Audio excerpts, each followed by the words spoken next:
প্রিয় বন্ধুগণ, এটি হচ্ছে স্বপ্নপুরী ভিন্ন জগতের আদিম যুগের প্রবেশপথ। প্রবেশপথের সামনেই আপনারা এরকম একটি দানব আকৃতির ভাস্কর্য দেখতে পাবেন।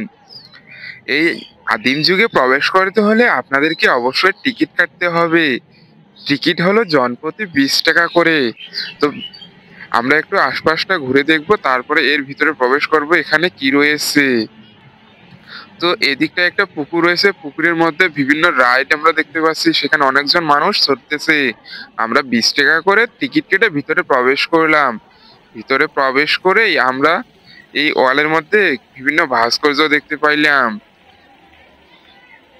ভাস্কর্যগুলো অনেক সুন্দর। এই আদিম যুগটি নাকি মাটির নিচে 10 মিটার গভীরে অবস্থিত। তো আমরা ভিতরে প্রবেশ করে দেখবো সেটা আসলে কতটা কি সত্যি। তো আমরা চলে আসলাম, এটি হচ্ছে আদিম যুগের প্রবেশ পথ। প্রবেশ পথের এই দিকটায় আমরা এখন প্রবেশ করব। দেখা যাক প্রবেশ করার সাথে সাথে আমরা কি দেখতে পাই। তো প্রবেশ পথে প্রবেশ করে আমরা বিভিন্ন ধরনের ভাস্কর্য দেখলাম। তার মধ্যে যেটি বেশি ভালো লাগলো সেটা হচ্ছে এই কুমির কুমির আকৃতির দানবটি। এখানকার ভিতরে সাউন্ড কোয়ালিটির জন্যই এই আদিম যুগের মানুষ ঢোকার জন্য আকৃষ্ট হচ্ছে। ভিতরে তেমন কিছু দেখানো নেই, আছে শুধু অনেকগুলো প্রাচীন মানুষের ভাস্কর্য, তারা কিভাবে কাজ করছে সেরকমটাই। আমরা সেগুলো দেখে বাইরে বের হয়ে চলে আসলাম।